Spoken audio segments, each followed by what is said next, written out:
Hi, guys. Welcome back to the Zello World podcast. Today, we have a special guest here, the COO of Bitget. Bitget is one of the fastest growing exchanges in the world with over 45 million users and doing $10 billion in transaction volume per day. Vugar, how are you doing? I'm doing great and I'm excited to be here. And I love how you already did your homework and you know our newest announced numbers. We surpassed Bybit and we are the fourth largest exchange globally today, serving 45 million customers virtually everywhere across the world and facilitating $10 billion worth of transaction. And I'm really excited to be in the part of this growth journey last 1 year. And I'm excited to see how fast we could grow. Vugar, you yourself also have an amazing track record. I just want to list it out here. You've been like the marketing director at Sony, the CMO of Enhanced Ventures, and Bean Crypto, which is like one of the largest Web3 news outlets in the world. You were then the associate partner of Bain. Bain is one of the largest companies in the world, and now Bitget, as you said, the fourth largest crypto exchange. So your track record is phenomenal. I just wanted to ask you first off, why why specifically crypto, and how did you get there? Keen to know your story. I'm I'm always been I've always been fascinated with the people who build things, especially people who build like a new ideas, people who take things from zero to one. And I think that's the like biggest challenge. You have to be innovator, you have to think differently, you have to challenge what is, norm in the world. But then I also believe that we need people who can take idea that was developed from zero to one and build that journey from 1 to 100 very fast. And I believe I am one of these people who can probably not make much things from zero to one. I haven't been able to build something that crazy, like an original idea, but I have helped a lot of companies and startups. And also, as a part of Bain as a consultant, I helped a lot of ventures to get that from 1 to 100 because that's a different phenomenon. Like innovation is going and finding that crazy idea. But on the other end, you need a lot of structured thinking and growth journey and someone with a corporate knowledge to come and build a global company. Therefore, I believe I was the talent that Bitget needed to do that journey from 1 to 100, and we are in that accelerated growth journey today. But when it comes to like what I used to do before, like I'm trained economist, I did my PhD at Oxford University, but in parallel, I also did my master's on public administration. I was looking into policy making and law making on the tech and digital industries because I was always keen, especially right after the Cambridge Analytica scandal of Facebook. I was thinking like, what is more important, like following the rules or building that crazy product or whatsoever is out there.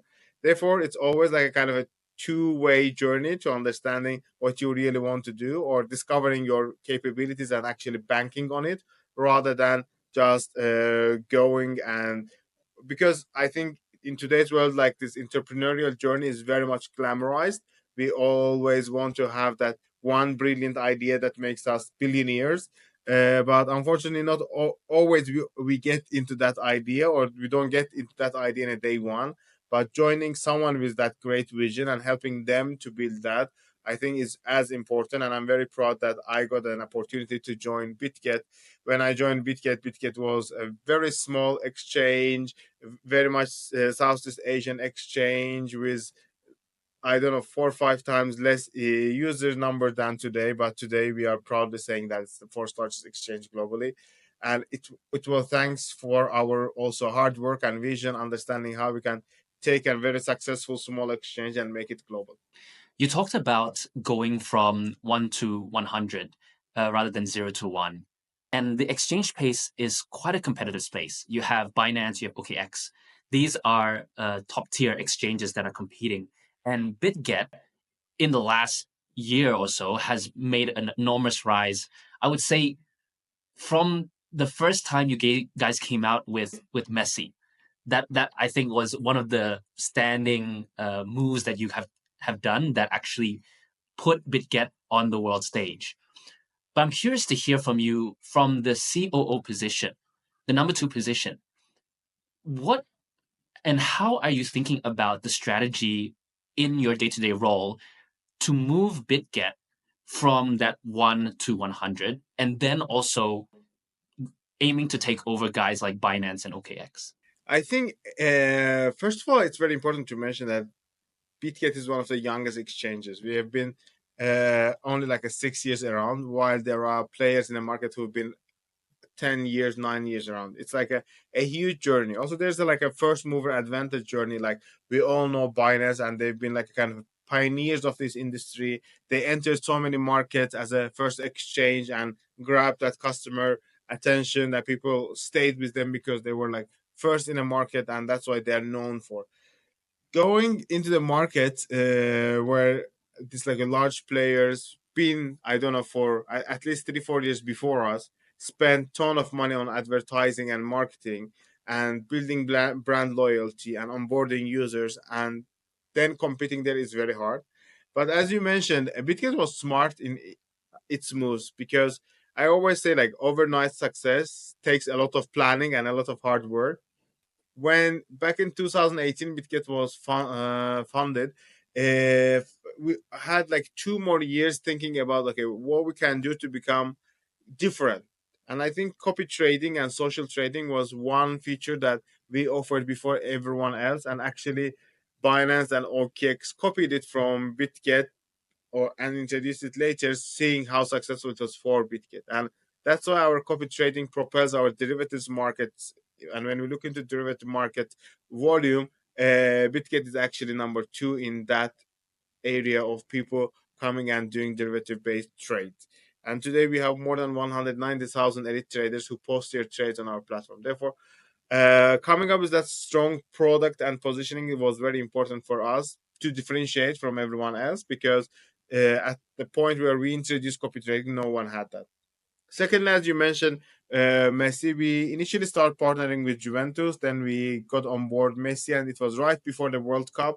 And we all know, like a World Cup trophy was the last missing part of the puzzle for Messi, making Messi the greatest of all time. And he was very lucky to be part of the Argentinian team and actually win the trophy.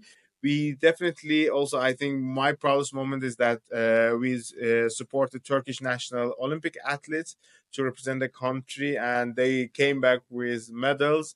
And lastly, last week during our big announcement in partnership with French, oh, not French, Spanish football league La Liga, was one of the largest announcement, because we are not just partnering with an athlete, or we're not just partnering with a team. We're actually supporting the entire football ecosystem of Spain, and we will be bringing La Liga to 2.5 billion people in Eastern Europe, in CIS countries, Southeast Asia, and almost across all Asian countries, also Latin America and Africa. It's a like huge, huge market, almost every market out there who loves Spanish football, who at least heard about Barcelona and Madrid and this El Clasico.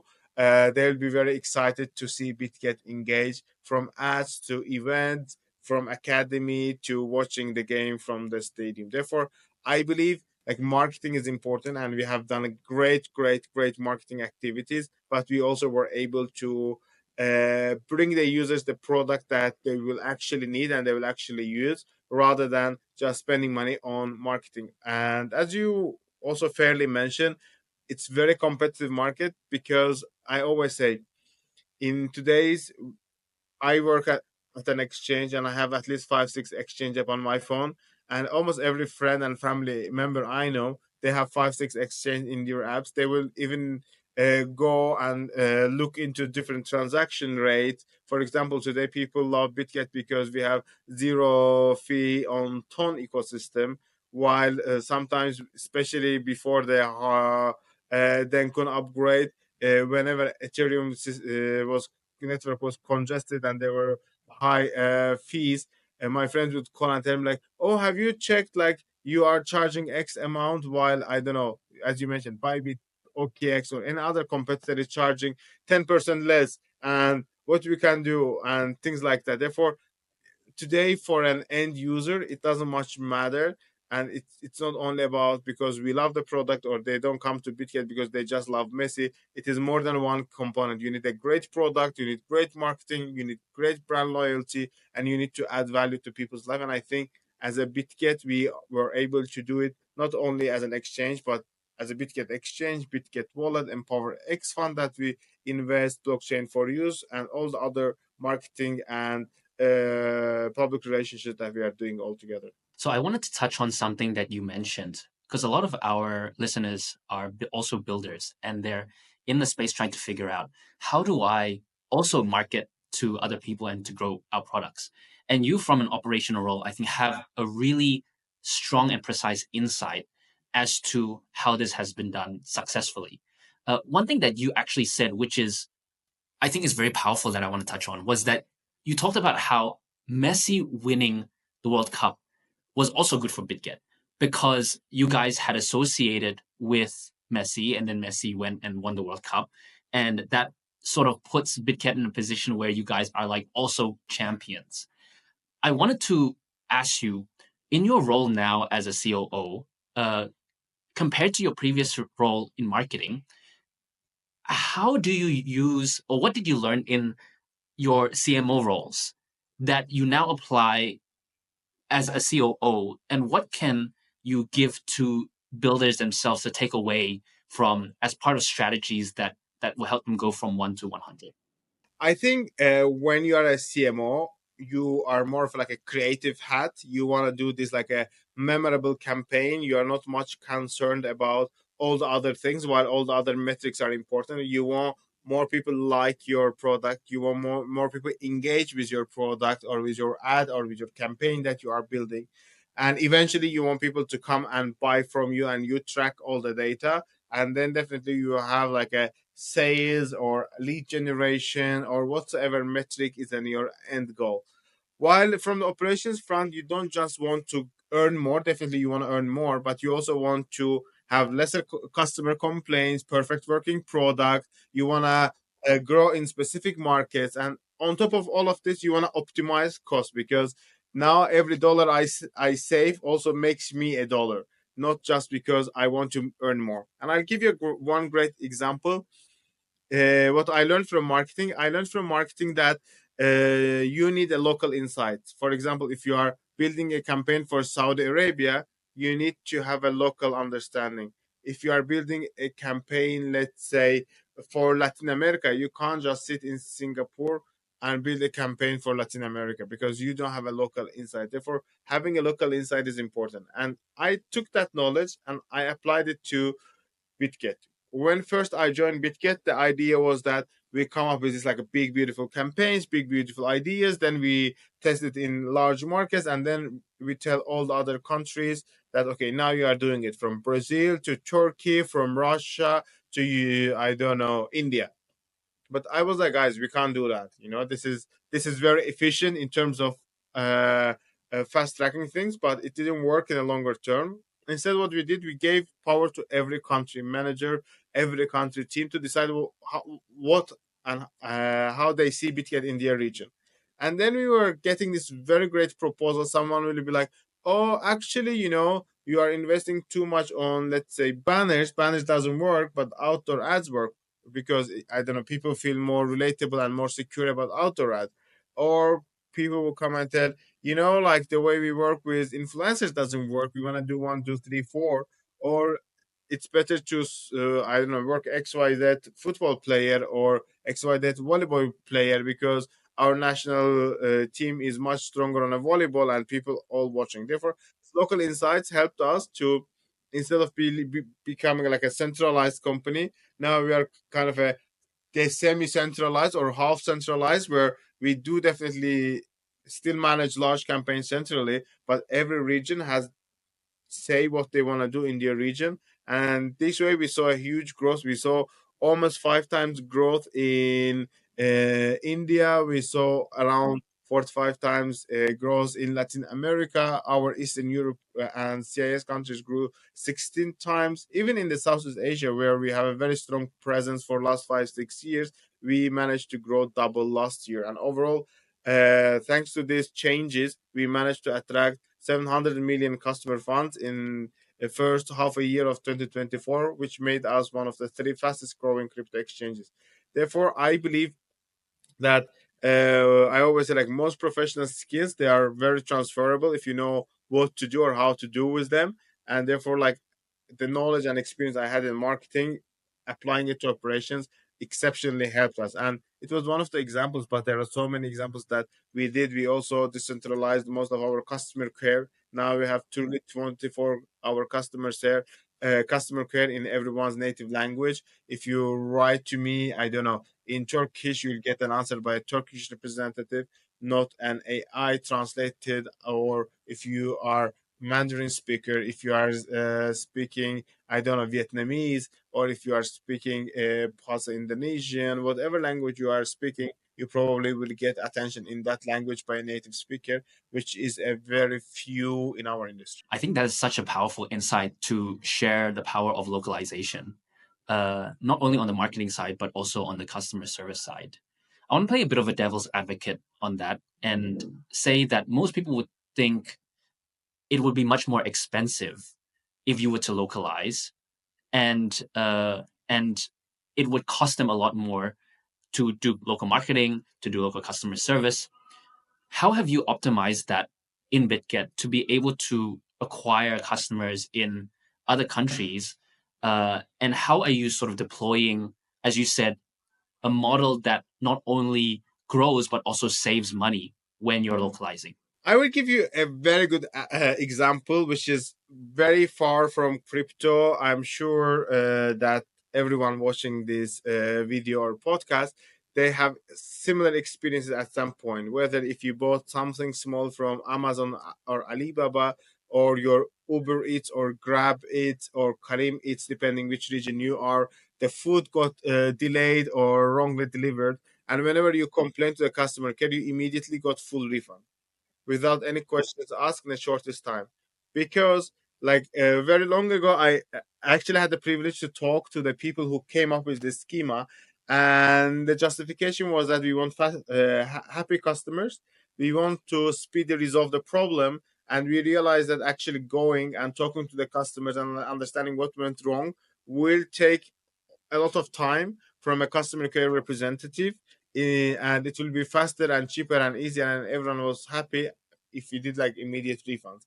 Therefore, sometimes optimizing cost is not about cutting that cost completely, but understanding what is the optimal way to keep operations running but keep also customers happy. And on the other end, let's put another scenario. For example, if I'm a Turkish speaker in Turkey and I have a, I don't know, concerning question about some trade, and especially trading and crypto industry is super fast. Like, people need to decision in a short time. If you don't answer people on time, it may cause them lose money, or it may cause a confusion. And let's say if I'm a Turkish native speaker, I don't speak another language, I send some complaint or some suggestion to customer care, but someone is, I don't know, sitting, let's say, in India, and he doesn't speak Turkish. He goes to some translator, translates, and tries to understand.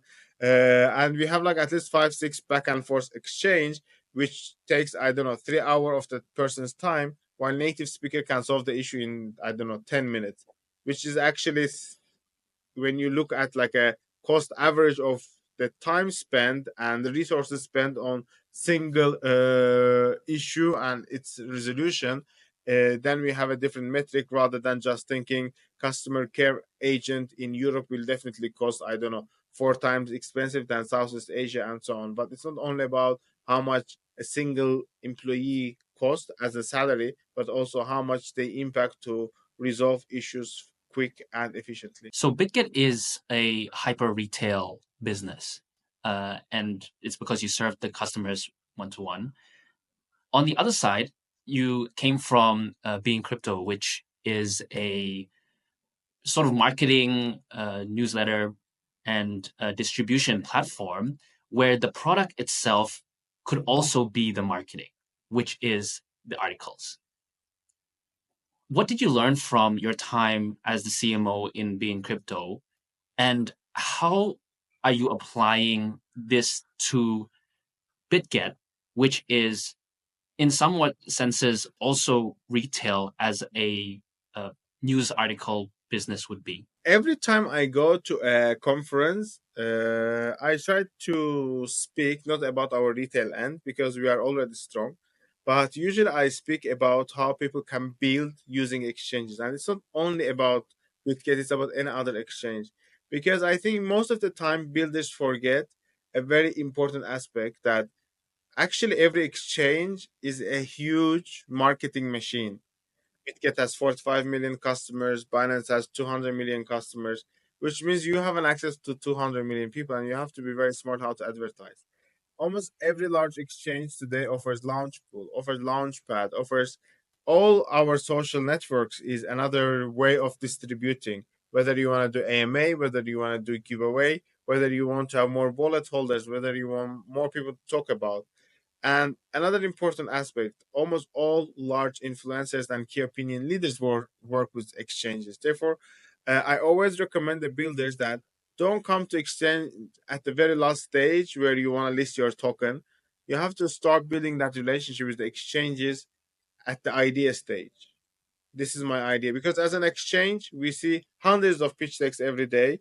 We list, I don't know, hundreds or thousand tokens out there. I know that we have competitors like Gate.io and MAXC who has more than 2000, 30,000 tokens out there, which means exchanges are a great marketing machines already. You don't have to do much, but you have to work with exchanges very, very well in advance, that exchanges can help you to build that audience, to get your audience excited. For example, at Bitget, we have a pre-market. It's a great area because most of the people always complain that, oh, until tokens come to a centralized exchange, they will never do 100x. There are not more gems. We want to, but now there are pre-market. You can actually go and support startups you truly believe, or you can go discover ones. My favorite tool is PoolX. PoolX is like a light version of Launchpool, where if you, I don't know, have USDT, Bitcoin, Ethereum that you're not touching, you just lock them for 7 days or 10 days. At the end of the period, you get your USDT or Bitcoin back, and in parallel every hour you get the project's token. And usually the way I use it, I'm not there to, I don't know, bag all the tokens, but all I want is 10, 15, 20 tokens that I can see. Then I can observe during the week or 10 days how they're performing. Are they going up or are they going out? This was the way I discovered Morph, I discovered Merlinge, I discovered so many tokens that were like Floki and others that were actually performing, and I went on and started investing like a personally, buying it from the market and so on. Therefore, exchanges are not just there to exchange tokens between the facilitate the exchange of the tokens, but actually we are a huge marketing machine if used properly. And unfortunately, most of the tokens and projects, they never think about the ways that an exchange can facilitate their growth. So, what does a project need to do to connect with an exchange like Bitget on the early stages? How do you recommend them? I would always recommend like people whenever they have the rudimentary idea or a pitch deck or white paper, just try to get in touch with us because as a Bitget we have $100 million Empower X fund that we generously invest in blockchain and crypto based projects. We have $10 million to invest on blockchain for use projects where we are both educating and helping young people to come and work and build in crypto. And also, we have $10 million blockchain for her project run by Gracie Chen, our CEO. And she's helping female entrepreneurs to build their ventures, especially if there are female entrepreneurs who are watching this podcast. You guys definitely need to get in touch with Bitget. And I believe it's easy. At least from my end, I have the same social media handle and messaging app handles, which is Usi the Talk. And you can find me in one click, and you can definitely get in touch with me. And I can either connect you with the right decision maker if your project is like super ripen and you want to get listed and you want to do, I don't know, launch pool, and we can explain how things work.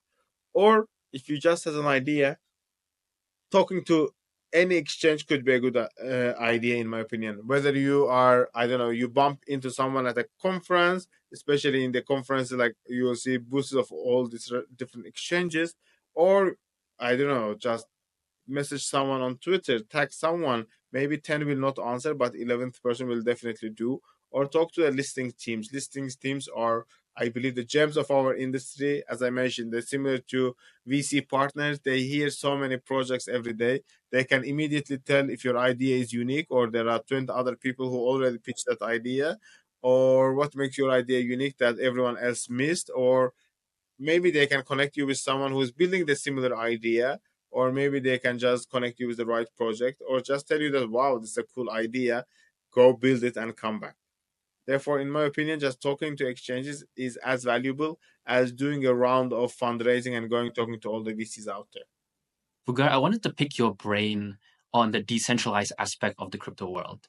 You mentioned that you bought meme tokens like Flocky and some of these other tokens. So I assume that you're a DGen. How do you think that the decentralized world blends in with the centralized world? As you see some competitors like Coinbase and Brian Armstrong starting to push towards a more decentralized nature by launching Base, by trying to go towards a decentralized exchange. How do you see the decentralized world blending in with the centralized world, and what's the roadmap for Bitget to differentiate from all the centralized products that a lot of these exchanges have and are competing with? It's a very great question. I am definitely a degen. I believe that future is decentralized. And that's why in the middle of the bear market, starting 2 years ago till last winter also, we actually went and invested $30 million in Bitkeep. It's a decentralized wallet, and then we rebranded it to Bitget Wallet. Today, Bitget Wallet is one of the largest crypto decentralized wallets out there, and last month it surpassed MetaMask in downloads, and it is becoming our gateway to the decentralized world, whether it is the wallet itself or DApp app that it has. And of course, like a Bitget wallet today lists around 20,000 tokens. It serves around 35 million or 30 million customers and facilitates $10 billion worth of transactions daily. They are as huge almost as a centralized exchange, but also it has its own ups and downs, especially with the new regulations and the growing impact of institutions in an industry. You definitely need decentralized exchanges because we are all KYC. We know our clients. Every transaction goes through AML check process. We understand all the risks and opportunities in the centralized side. While decentralized part is still an kind of unrestricted territories in some cases. Not to understand it, it's like a wild west. Definitely it is not, but also there are a lot of things happening in a decentralized world that may be not yet mature enough for an average client or average retail user or average centralized exchange client. Let's say if today we look at a centralized exchange client, average client will be like a less prone to experimenting and more be like dollar cost averaging Bitcoin, or people who have a decent kind of a 70-20-10 or 60-30-20 kind of a portfolios with uh, more conservative concerns, even though I believe like a Bitcoin is still like nothing conservative about it. But I think for in especially for people in crypto, being conservative means like having, I don't know, not expecting 10x but expecting 2x. And I know that people now expecting like 100K of a Bitcoin, including myself, because we managed to buy Bitcoin when it was, I don't know, recently hit the 52, or 2 or year and a half ago when it was 1720. Therefore, like, thinking is very different in crypto end. But again, in my opinion, like uh, decentralization is very important and it is future, but also we will need like a centralized exchanges. Therefore, companies that could bridge these two together can become a next big thing. And that's why our belief in the centralized future made us to do one of these greatest investment, which was like a $30 million in the middle of the bull market. It may be like today it doesn't sound as big, but in the middle of the bull market it was around, I don't know, let's say like a $500 million kind of an investment where no one was doing an investment. People were like laying off employees. People were saying like, "Oh, you're crazy! Like, why are you buying a wallet now? It's a bear market. Go build your own wallet," and things like that. But we knew that things gonna come and things gonna come fast, and we eventually end up investing. And we are very happy that today we have a Bitget wallet. And I think that was another great move because right after us, almost three, four large competitors did the same and they launched their Web3 decentralized wallet. Is there anything else that you are investing in now that is also in the decentralized space besides the wallet? I am very, very excited about decentralized infrastructure projects, DePINs, because I always felt that it's a huge waste, the resources we have. And thinking from a different angle, I think DePIN can become next Airbnb, DePIN can become next Tesla charger network, DePIN can, everything can become a DePIN where we can share the resources and settle in between each other in a very, very slight cost without burning the bank. I know that Airbnb did a lot of money, and I know that there are businesses that pay like a 5 to 20% every transaction as a fee to the intermediaries, banks, and financial institutions to facilitate transactions, especially if they're classified as a risky because old school way of dealing with the money. While as peers, if you could just settle in between each other, use each other's services, use each other's real world assets, use each other's goods, or it would be great. For example, if you live in a central London but you commute to your work and there's a parking space in front of your home or on your porch, and if you could rent that out, or if you are in Poland, I don't know, you have a summer home, you don't go there in winters, but you have the light panels that you can sell electricity to your neighbors, or you have a Wi-Fi router that you want to connect to, I don't know, XYZ project and lend it out to people in exchange some tokens. Therefore, I believe there are so many opportunities with decentralized infrastructure projects out there, and I believe that they can be the true locomotive of the next bull run. I wanted to take a bit of a turn and ask you more personal question and personal strategy. Um, I believe that there is a trifecta in marketing that has recently come to light of the most powerful high leverage marketing techniques. One of them being community, which crypto is very strong in. The second one being memification, creating a lot of memes. And the third one is personal brand. And I wanted to ask you specifically, because I know you yourself also have a podcast. How are you thinking about personal brand and its impact on Bitget as a business and yourself as an employee and the future of your career? I remember I was very young. I started my career at Carlsberg Group, one of the greatest beer companies in the world, one of the greatest breweries, a Danish company. And I was very young and I was very ambitious. I wanted to do this like a cool marketing campaigns. But I was an intern, and my first job, one of the first jobs, was to go to all the restaurants and hotels that we already were partnering and selling, and ask them to install this like a summer campaign banners. And I told my boss that, oh, honestly, I hate this door-to-door sales job. I hate like a sales part of this thing. I just want to do like a creative. I want to be on a film shooting studio. I want to do cool things, not go door to door and ask people to stick a poster on the wall.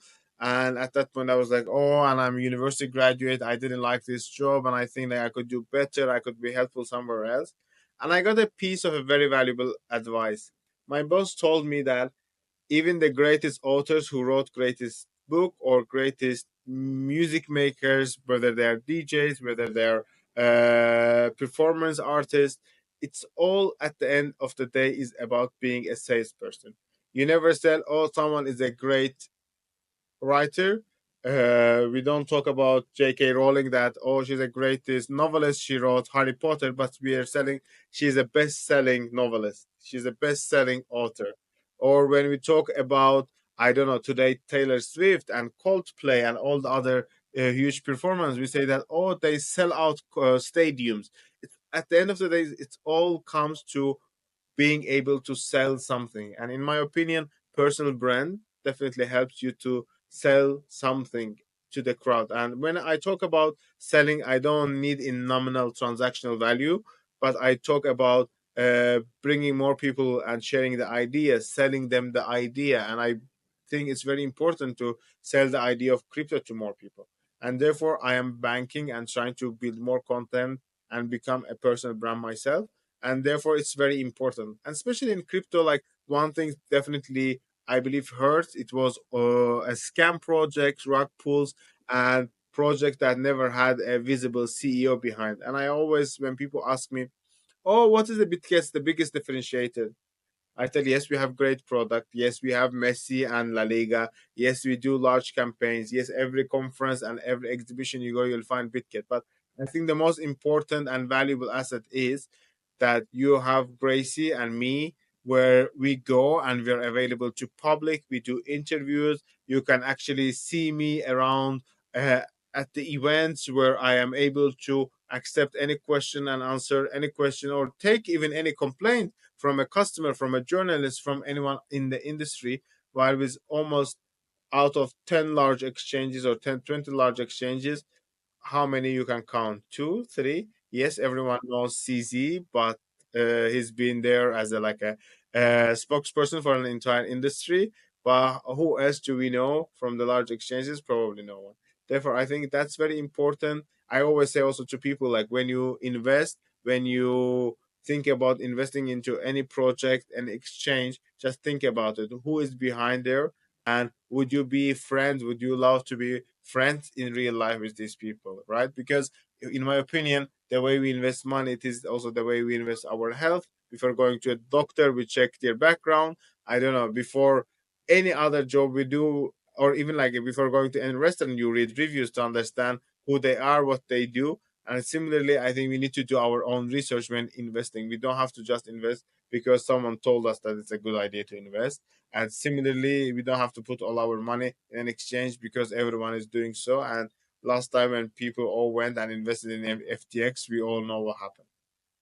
Just because they all knew that Sam is everywhere and everyone is putting their money there. I think that's a very a precise answer. I wanted to ask you what is the framework that you use for marketing your personal brand and also marketing BitGet to be different? Honestly, literally, there isn't much different because I became kind of a BitGet and became BitGet became kind of a me because, in my opinion, people always say like, oh, I have this like a work life balance, my work is separate, I'm a different person at work and I'm a different person at home. I definitely can't do that. Maybe I'm wrong, maybe I really need like a professional medical therapeutical help, but I believe that job you do is who you are, because at the end of the day, today we know Michelangelo not because he was a great person, but he did a great creations like David and Sixtine Chapel. We know Leonardo da Vinci for what he did. We know almost every great person in a history with the things they created, not the work-life balance they had, or what who was their, I don't know, they spent their time with their family or not. I'm not sure. Therefore, in my opinion, my job is a huge part of who I am, and I do the job lovingly because if you track me on social media, you'll see that one day I'm in Singapore, the next morning I'm in Barcelona. So there was a literally 24-hour difference where I finished an event in Bangkok, Thailand, and I took a 40-hour flight and I end up in Guadalajara, Mexico, and I was delivering a speech to 25,000 young students about what crypto is and how they can start their careers. And then I flew to Istanbul to announce that we will be sponsoring some national athletes to join Olympics games. Therefore, in my opinion, like you can't do all these things if you are working 9 to 6. You have work-life balance, and work is not your number one priority. I think you've had some experience also on the venture builder side with Enhanced Ventures, and so I really wanted to pick your brain about the future of crypto. That being the fact that you have such a high level view of the different projects that come through BitGet and running BitGet as a company, and you also have seen from the consulting side, the Web2 side, how do you think crypto will develop over the next 5 to 10 years? I'm not sure how it will develop, but there's a scenario that I hope it will develop the way I see it. Because still today is crypto a very young industry and it's very much driven by the money. And everyone in the industry, from founder to builder, from employees to investors, everyone wants a very fast growth. Everyone wants a very high return in a very short time. And unfortunately, these three doesn't happen together. We can look at Amazon, who became Amazon, but they never been profitable in 10 years.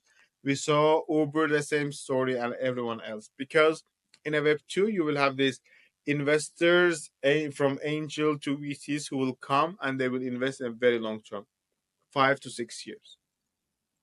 Even considering an exit, possible exit will happen or not. While in crypto, VCs will come in a very short notice. They want a 1 year cliff. They want to be able to exit as fast as possible. Everyone thinks about 2 year cycles of bull market and bear market. But we forget one key factor. A founder, a builder, a team building a great project in 2 years is almost impossible. And while it is, we all know in the industry that building a great product and great project in 2 years is impossible. We want these people also have a huge community and huge user base, a lot of wallet holders. We want people to buy their token, and we want a great product that people wouldn't sell the token and not have the sell pressure. And while doing all of this, look at the raises. Like a crypto ventures will raise like maximum million or two, while Web2 Ventures will raise 10, 20 millions. And when you talk a crypto founder, what is your runway? It will be like 3, 4 months. If they can't do anything in these 3, 4 months and build fast, fail faster, they're just like project dies, and they let the smart contracts on a free float and no one takes responsibility. While in traditional web 2, if you are someone who raised, let's say, seed or series A, you will have 2 years runway. You will have clear plan what you're gonna do. You will burn money like there is no tomorrow, and still you'll be able to go and raise another fund. In crypto, if you failed in the first stage, no one else will gonna put the money. Everyone will think how we can, or who we can sell these tokens to, how we can save our money. I think like that is short-term thinking is an enemy of our industry, and prevents us building a next Airbnb on chain or next big project on chain. And I hope that in next 5 years we will have a mind shift where people will be in the project for a longer run. And all this narrative was definitely killed by the meme tokens and people investing in meme tokens for a week or two and claiming that they did 10x. Probably they did, but there wasn't any value creation. And also with the tap to earn games, you are seeing a different modified version of it here with an illusion of that you are tapping on something, you are earning something. Well, actually, for me, tap to earn games are nothing different than the meme token. So I assume from your statement, you don't like meme tokens, or do you like you do like meme tokens? I'm a very stubborn person. I don't change my mind fast, but in the beginning of the journey, I definitely did not like meme tokens because I believe we need to okay, I think meme tokens are not investment. Let's start from there. For me, meme tokens are lottery tickets on chain. And lottery industry been around for years and years and years and decades. From my childhood, people would buy this scratch card. People would play, I don't know, bingo and any other lotto game or similar game. Therefore, if we come today and say that, oh, meme token is a lottery ticket on chain, you buy it, maybe you'll be lucky, maybe not. Definitely, if the narrative was that. But unfortunately, if you open today almost every key influencer, almost every meme token project, it is positioned as an investment, positioned as a high return, and positioned something long term. But unfortunately, it's not like that. We saw that all these meme projects, especially the ones that are popping on Solana, now we see other changes are similar, having the similar approach, where like the top 5 6% of the investors who've been quick in and out, or who managed to get in on time and quit on time, or dump that tokens on time, making fortune, and everyone else is suffering. Or we see that people allegedly became millionaires on the paper over the night, but they can't sell and they can't take because they hold too much of the token pool in their hand. I think in this both aspects, like meme tokens are not something I would really like. But also, I've heard a very smart sentence recently where it says, uh, probably in last 2 3 years and next 2 3 years, we will never hear a great success story of someone investing in Bitcoin and making fortune, but we will definitely hear a lot of people who invested in meme token and they became successful and rich over the night. Therefore, I think from that angle, getting around meme tokens and playing around meme project is important and is inevitable, because if there is a possible 20x cross opportunity, it only fool will tell you that, oh, I'm not interested to do that. I think that narrative will be similar how BlackRock 10 years ago was telling Bitcoin is a scam, and today they own one of the largest Bitcoin ETFs.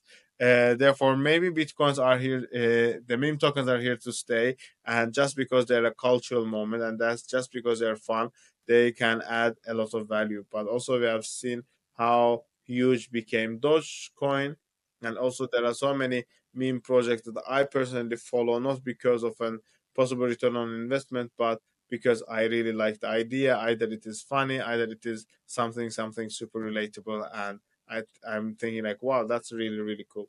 But also in a meme sphere, we recently saw a lot of political tokens popping up, from president tokens to vice president, and even recently I heard that Trump announced that he will have his own, like a gamified version, and also his fun tokens and other aspects of the crypto is trying to deploy to raise funds for his presidential campaign. Therefore, in my opinion, like, if you use them smart, they are really really good. But if you are in it for investing and you put your last, I don't know, $500 or $1,000 to meme token in hopes that it will make 10x, in my opinion, it's nothing different than going buying a lottery ticket or gambling. So would Bitget ever launch a meme token? Actually, I believe Bitget. Okay, as a Bitget as a centralized exchange, if we are talking, we don't have our own chain, and also we don't have our own tokens.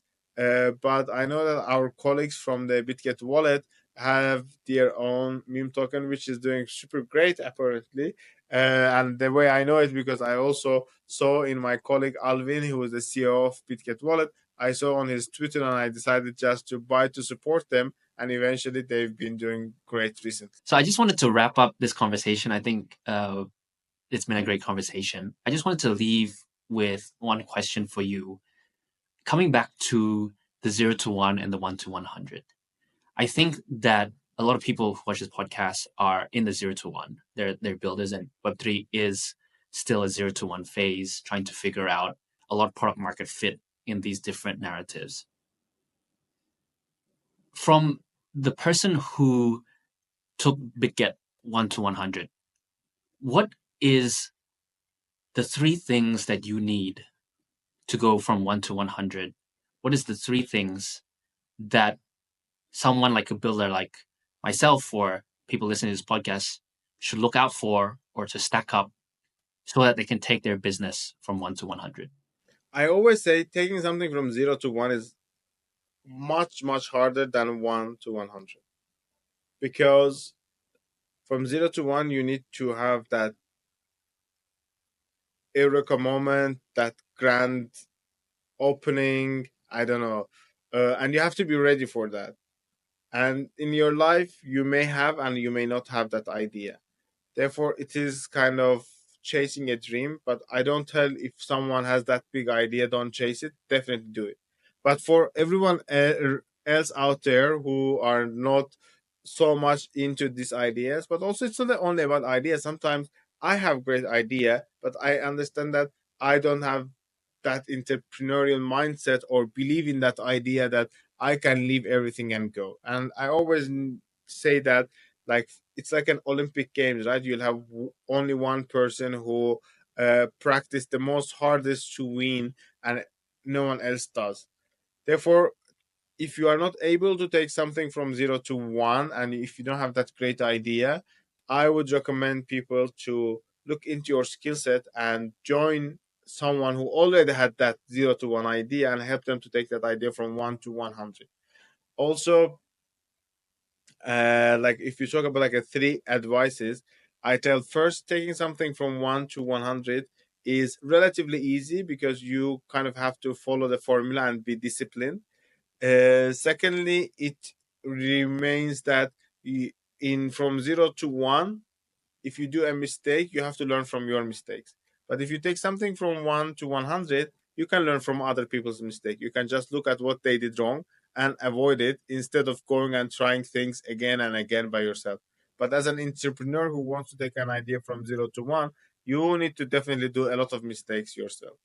And lastly, I want to tell people whether you are developing an idea from zero or actually trying to grow something, don't be greedy. I've seen so many projects fail because founders were greedy to bring on board another third co founder or another top level professional in exchange some shares or in exchange some tokens because they wanted to keep it to themselves, and eventually the project failed. Therefore, finding the right partners, finding the right supporters with the right mindset, and eventually not being greedy and making yourself available to share, whether it is a wealth that you gain or a future wealth. Of course, it's on paper until it is actually like became the true value, or whether anything else. Make sure that you always have the right partners by your side and don't be greedy, and make sure that if it costs you money, it's always better to have your idea happen and just own, I don't know, 20% of it rather than to have 100% of the failed idea to yourself. Vugar, thank you for your time. That's a wrap. Perfect. Thank you.